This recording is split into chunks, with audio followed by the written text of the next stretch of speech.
Hello all, this is Julie Norman and I'm back with another video. This time I am going to walk you through the Silk and Sonder May 2020 planning book. Each one has a different theme. This one's admiration, and let's dive in.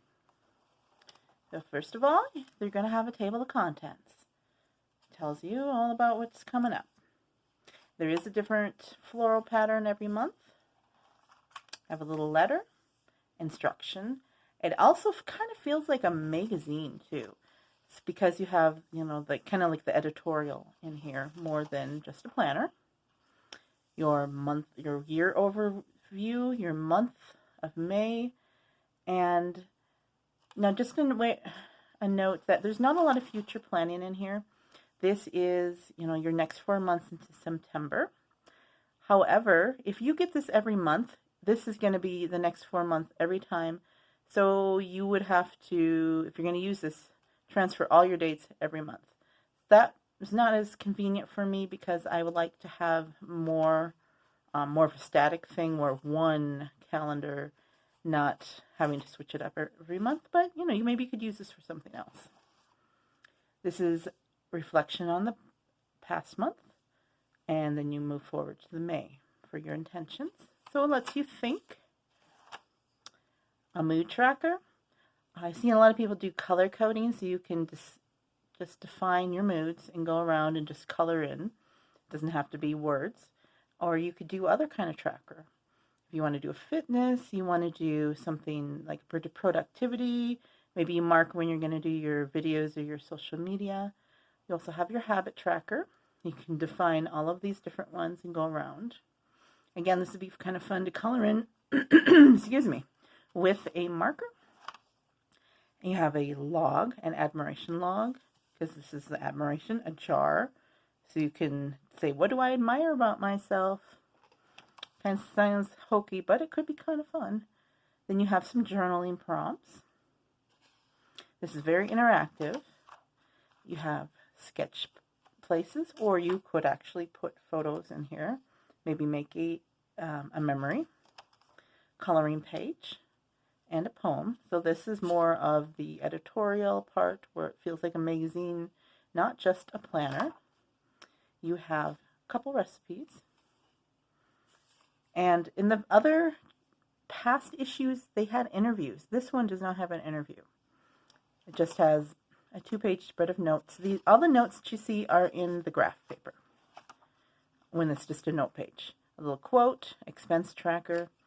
Now, like I said before, you may not want to start things over every month. So it would be easy to tear these pages out or unbind them and take this expense tracker and make it, maybe 2 months.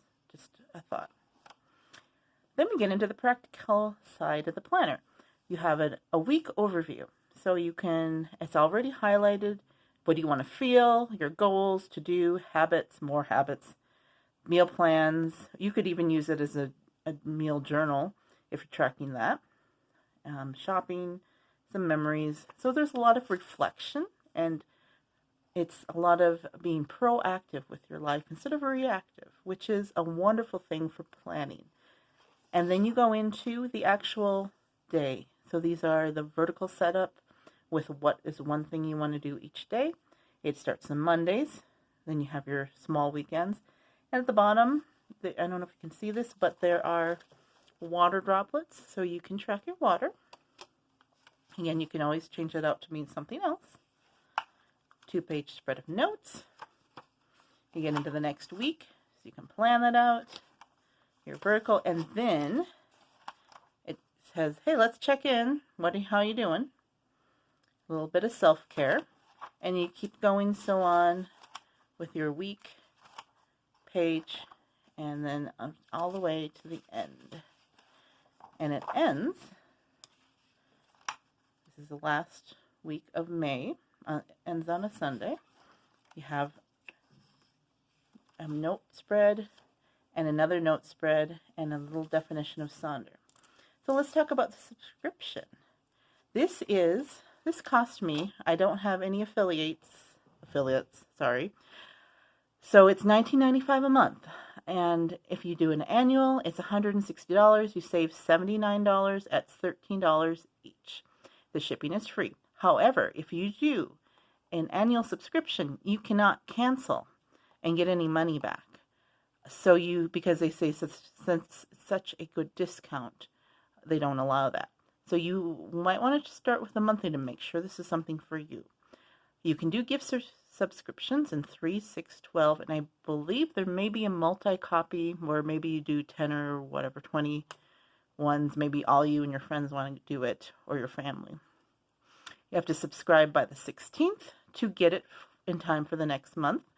If they have extra copies still, you'll get it, but it's not guaranteed to arrive 2 to 5 days before the next month. And it's billed on the 16th, and is only available in the USA. This is made in the US. It's made in California, so it's really nice to support our local things. Size-wise, this is a 7 by 8.5, a spiral bound. You can see these are I think they're called O-rings, I don't know. So you could conceivably take this apart if you wanted to bind them in your own way. But it's such a light, small book that it is easy to transport. Size-wise, this is an A5, and as you can see, perhaps, if I line this up, it is about the same height, but the width is about another 1.25 1.5 here, plus the spiral. I'll show you that on the top. It's my first time working with a tripod, guys, so although it gives you a little bit more stability, I'm still learning. This is a Happy Planner, classic size. Size-wise, let me get to a piece of paper so you get a better idea. I'll just tear it out. So this is the Happy Planner classic piece of paper. And this, oh, what am I doing? Haha. I'm like, this isn't right. It's not right. I'm comparing these sizes. So the width of the page is the same as the Happy Planner. However, it is about another inch taller. So it doesn't really match up perfectly with each of them, because honestly, when I was thinking about about this and how I'm going to use this, I was thinking maybe I could just bind it and add it into my Happy Planner or my A5 disc-bound Martha Stewart, which I'm going to talk about that later in another video. So just kind of figuring out how this is going to be used. Let's talk about the pros and cons. What I like about this is it's fresh every month. You get a new edition every month. It's new, unwritten in, it's ready to go, set up. You don't have to have any stickers, washi tape. You can just use it as is. All you need is a pen, pencil, whatever. It's very portable, as I said before, lightweight. You only have to carry this much. You don't have to go and get like an arm cramp or shoulder muscle aches by carrying this around. It focuses on emotion, self-care, plus it's practical. You saw there's some practical elements. It feels like a gift. This is very pretty, well made. And it also has a lot of, with the editorial, and you don't feel like you're alone. Like with some organizers, you just get it and say, good luck, go and make it. This one feels like someone's guiding you through it. It's made in the USA, as I said before. See on the bottom, it's made in California. Now the cons. This is more expensive than getting in one journal, one planner per year. Even if you get like a really nice $60, $70 journal, this is going to be like on their special, it's $160. So it's double the cost. However, if you are a planner person who loves planners, you're probably getting multiple planners a year anyway, just to say it. You need to use it every month, or why are you paying $19.95 a month for it when you could just get something else? It's less flexible, as I said before, with the future planning and tracking other things if you have other stuff that you want to include and carry with you in your purse or whatever. So that's the questions. Would I buy it again? I'm not sure. I'm going to go through and start using it, maybe see how it works. I'm going to keep an eye on the renewal date and see if this works for me, because I do have a bunch of other journals that I use too, and I will update you on how that goes. And like I said, I'm thinking about maybe taking this apart and make it into a disc-bound planner. Maybe I will do that. Or I might keep it as is and see how that works. So leave me a comment below and let me know, how would you use this? Would you pay $19.95 a month for a monthly journal, or use what you have? So that's all I have for today. Thank you so much for watching, and hope you have a great day. Bye-bye.